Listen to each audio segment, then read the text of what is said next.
오늘을 살아가는 묵상 시간입니다. 오늘 본문 말씀 에스겔서 33장 4절부터 6절입니다. 나팔 소리를 듣고도 경비를 하지 아니하므로 그 임하는 칼에 제함을 당하며 그 피가 자기의 머리로 돌아갈 것이라.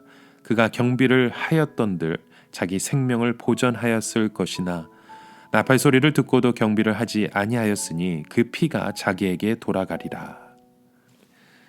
여러분, 우리의 삶 가운데 위기가 닥쳤을 때 하나님의 백성에게 있어서 가장 중요한 것은 바로 이 나팔 소리를 제대로 듣는 것입니다. 이 나팔 소리라고 하는 것은 각자가 듣고 바로 행동에 옮겨야지, 옆에 있는 사람에게 이 소리가 무슨 소리냐고 물으면 이미 늦은 것이죠. 만약 옆에 있는 사람이 일부러 엉터리로 말해주면 어떻게 되겠습니까? 하나님의 백성에게 중요한 것은 항상 하나님의 말씀이 선포되는 것입니다. 이것은 하나님께서 우리와 함께 계시며 우리를 책임지고 계신다는 뜻입니다. 그런데 하나님께서는 위기의 순간에 모든 하나님의 백성들에게 주어진 임무와 책임이 있다는 것을 분명히 오늘 본문에도 말씀하십니다. 하나님께서는 일단 하나님의 백성들에게 닥치는 위기는 잘 대비하기만 하면 얼마든지 극복할 수 있을 것이라고 말씀하십니다. 이것만 해도 얼마나 감사한 것입니까? 예를 들어서 너무나도 강한 세력이 쳐들어온다면 아무리 파수꾼을 세워놓고 전 국민이 깨어서 지켜도 전혀 소용이 없을 것입니다. 더욱이 우리에게 있는 군인들은 10,000명밖에 되지 않는데 적군은 100만 명이 쳐들어온다면 아무리 파수꾼을 세우고 보초를 세워도 전멸을 면치 못할 것입니다. 그러나 하나님의 백성들의 위기는 파수꾼만 제대로 세우고 나팔 소리만 제대로 들으면 얼마든지 이겨낼 수 있는 시험인 것입니다. 하나님께서는 우리에게 감당치 못할 시험 당하는 것을 허락지 아니하신다고 말씀하셨습니다. 즉, 우리에게 있는 하나님의 말씀은 모든 죄와 모든 사단의 공격과 병을 다 이길 수 있는 능력 있는 말씀인 것입니다.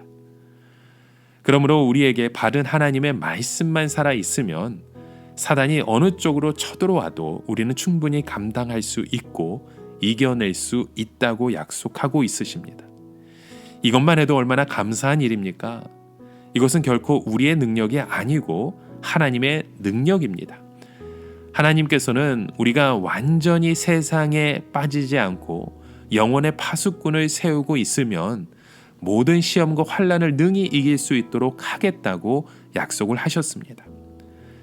사실 이기는 것은 그냥 위기를 넘기는 것이 아니고 우리는 이 위기를 통하여 더 성숙하고 더 아름답게 되고 더 완전하게 되는 것을 말하는 것입니다. 그래서 우리가 알아야 할 것은 우리에게 위기가 오는 것이 반갑지만은 않지만 더 좋은 사실이라는 것입니다.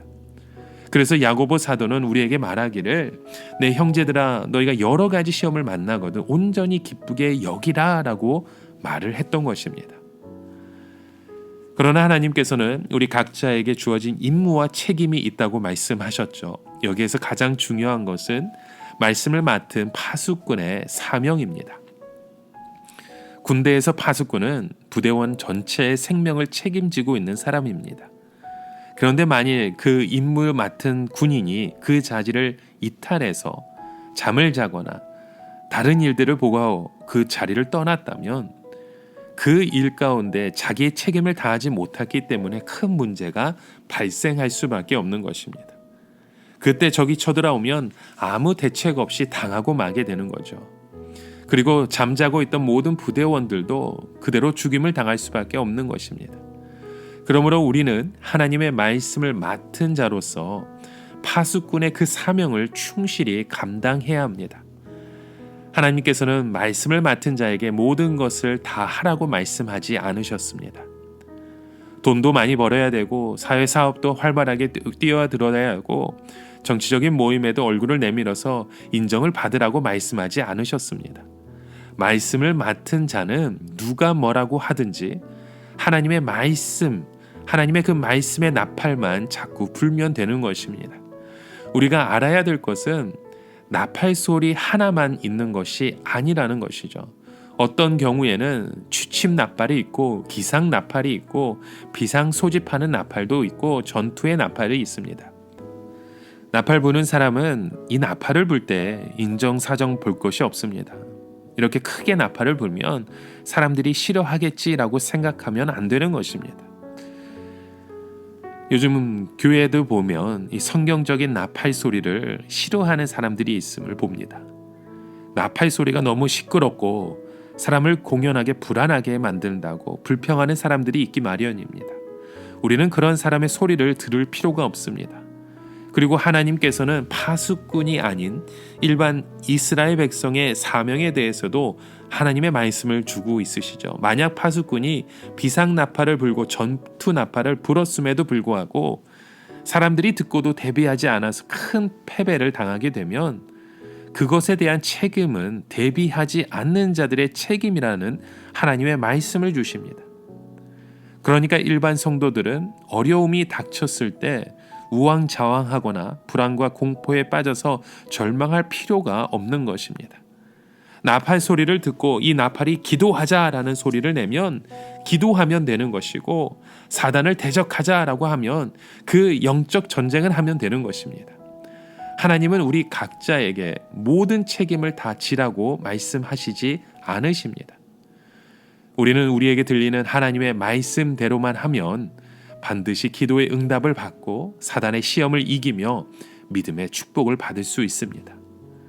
그런데 중요한 것은 만약 파수꾼이 나팔을 불었는데도 무시하고 대비하지 않으면 어떻게 되겠습니까? 그때는 그 사람이 망하게 될 수밖에 없는 것입니다. 여러분, 우리는 반드시 하나님 말씀에 따라서 움직여야 합니다. 하나님의 말씀을 들으면 우리의 마음에 반드시 감동이 오게 되어 있습니다.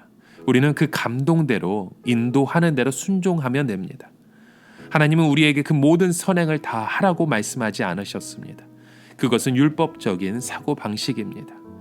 우리에게 주신 하나님의 말씀을 듣고 감동이 되는 대로 주의 말씀의 뜻대로 살아가면 언제나 그 파수꾼의 역할을 감당하게 되는 주의 사명자가 되는 점이 있습니다. 오늘도 그런 믿음의 고백을 하나님 앞에 고백하고 세워가시는 저와 여러분의 삶이 되시길 주님의 이름으로 간절히 축원합니다. 함께 기도합니다.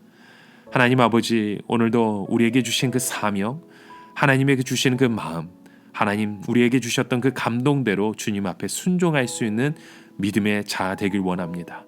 특별히 깨어있어 주님 앞에 나아갈 수 있는 파수꾼의 역할을 감당하기 원합니다.